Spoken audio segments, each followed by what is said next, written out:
Retour d'abord dans cette édition sur ces 4000 pieds de cannabis retrouvés hier matin par la police dans un entrepôt désaffecté au milieu d'une zone industrielle à M, avenue Henri Delcroix. Le hangar était doté d'un dispositif électrique, mais aussi d'un système qui permettait l'irrigation et les évacuations d'odeurs, selon les dernières informations récoltées. Ce n'est pas sans rappeler cette autre découverte il y a un mois de 3200 pieds de cannabis à Steenvoorde et à Roy, dans la Somme. 6 personnes avaient été interpellées alors. L'enquête est en cours pour ces plants de cannabis retrouvés à M et nos journalistes ont pu contacter Romuald Muller, le directeur interrégional de la police judiciaire, qui nous parle de cette saisie record. Ce qui caractérise particulièrement cette plantation, c'est le caractère extrêmement professionnel et sophistiqué de l'installation, de toute la partie logistique pour ce genre de produits stupéfiants, à savoir les besoins en électricité, pour l'éclairage, la luminosité pour faire avancer les plantes, les problèmes d'irrigation, d'évacuation, d'aération, de ventilation. On s'est retrouvé face à un système extrêmement sophistiqué en termes de montage. Solidarité dans la suite de ce flash avec une action remarquée d'une coiffeuse de Quesnoy-sur-Deuil. Dans son atelier, Laurence Lannoy participe à l'élaboration de perruques pour les femmes atteintes de cancer. Adhérente de l'association Soli-Air, elle envoie des cheveux coupés pour en faire des perruques. Brunes, blondes ou rousses, il suffit de 20 cm pour pouvoir participer à ces envois.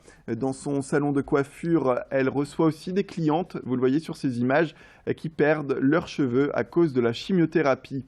Le but, écouter les attentes de chacune et les rassurer. La deuxième séance est également consacrée à la pose de perruque. Clotilde Leguévac a pu rencontrer cet artiste solidaire qui nous parle de son engagement. Une évidence. C'est une évidence de faire partie de Solidaire. D'abord parce que je suis le premier maillon de la chaîne en tant que coiffeuse. Je suis femme. Donc je ne suis pas à l'abri non plus de la maladie.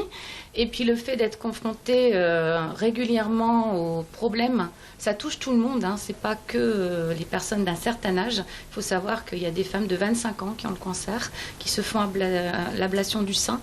C'est des épreuves très difficiles. Et quand on peut faire partie, voilà, à notre échelle, de cette aide-là, de tout ce que la beauté peut représenter, c'était une évidence de faire partie de Solidaire.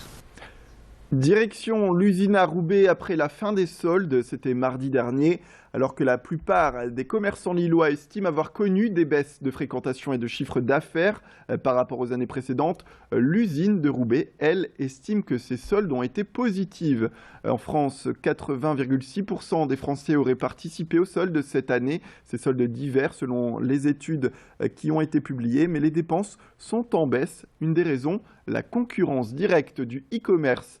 À l'usine, face à l'afflux de visiteurs, il a fallu ouvrir, en tout cas presque tous les jours, le parking provisoire. Le premier week-end des soldes, ce sont également entre 25 et 30 000 personnes qui se sont rendues dans ce centre commercial selon la direction. Louis Caillé d'ailleurs qui a rencontré ce directeur de l'usine et qui nous parle de cette fréquentation. L'usine se démarque étant donné que nous proposons donc des réductions en période de solde sur des prix déjà réduits à hauteur de moins 30% toute l'année. Donc l'attractivité du centre est, disons, supérieure ou en tout cas forte par rapport à nos concurrents ou des boutiques classiques qu'on pourrait trouver en centre-ville. On a des boutiques qui passent en prix rond, donc qui font une reconversion de leur offre commerciale. Donc on garde une offre assez intéressante pour les clients qui auraient raté les soldes. Et effectivement, on a cette petite accalmie, mais on a quand même des visiteurs qui viennent sur le centre pour faire leurs petits achats s'ils auraient raté cette fameuse période de solde sur le centre. Dans ce flash également, on parle d'une innovation de la région en matière de mode et on part vers l'usine qui fabrique en ce moment des chaussures connectées.